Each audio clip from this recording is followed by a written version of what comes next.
The Syriac legend then states that Alexander meets with people who live near the mountain pass. These natives tell of a tribe, the Huns, who spoils and ravage the land and then return back to their lands on the other side of the mountain. The legend identifies the first two kings of this tribe as Gog and Magog, the exact same names used in the Quranic account. Alexander said, "This mountain is higher and more terrible than all the mountains which I have seen." Yea, by your majesty, my lord the king, neither we nor our fathers have been able to march one step in it, and men do not ascend it either on that side or on this, for it is the boundary which God has set between us and the nations within it.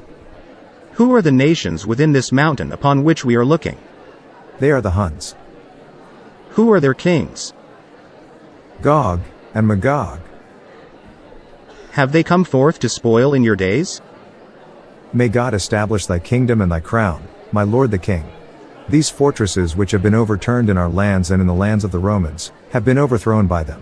By them have these towers been uprooted. When they go forth to spoil, they ravage the land of the Romans and of the Persians, and then they enter their own territory. Quran says the same information without the details of the story.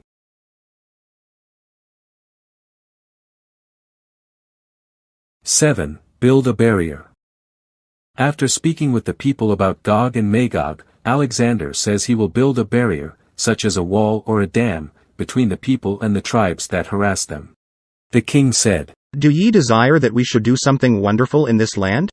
They said to him, "As thy majesty commands, we will do."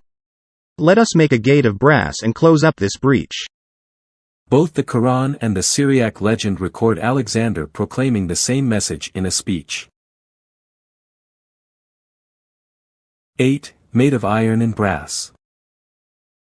Another similarity between the two stories is that the wall will be made of both iron and brass. And Alexander commanded and fetched 3,000 smiths, workers in iron, and 3,000 men, workers in brass, and they put down brass and iron, and kneaded it as a man kneads when he works clay. Then they brought it and made a gate, the length of which was 12 cubits and its breadth 8 cubits. And he made a lower threshold from mountain to mountain, the length of which was 12 cubits.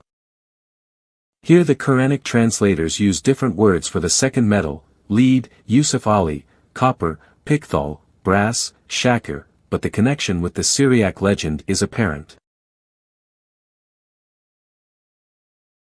9. Cannot be breached. After constructing the barrier, the Syriac legend says that it is very difficult to penetrate and the Huns will not be able to dig under it. He fixed the gate and the bolts, and he placed nails of iron and beat them down one by the other, so that if the Huns came and dug out the rock which was under the threshold of iron, even if footmen were able to pass through, a horse with its rider would be unable to pass, so long as the gate that was hammered down with bolts stood. A similar phrase is used in the Quran to convey that the barrier is very difficult to pass. 10. Destroyed at the end of times. The Syriac legend ends the story with a prophetic prediction of the wall being destroyed and the tribes of Gog and Magog surging and destroying everything in their path. This event will occur when the nations have been gathered together at the end of times. And the Lord will gather together the kings and their hosts which are within this mountain, and they shall all be assembled at his beck, and shall come with their spears and swords, and shall stand behind the gate, and shall look up to the heavens, and shall call upon the name of the Lord, saying, O Lord, open to us this gate. And the Lord shall send his sign from heaven, and a voice shall call on this gate, and it shall be destroyed and fall at the beck of the Lord, and it shall not be opened by the key which I have made for it. And a troop shall go through this gate which I have made, and a full span shall be worn away from the lower threshold, by the hoofs of the horses which with their riders shall go forth to destroy the land by the command of the Lord. The Quran also ends the story with a similar prophecy. Van Bladel in his essay titled The Alexander Legend in the Quran, Surah al-Kahf,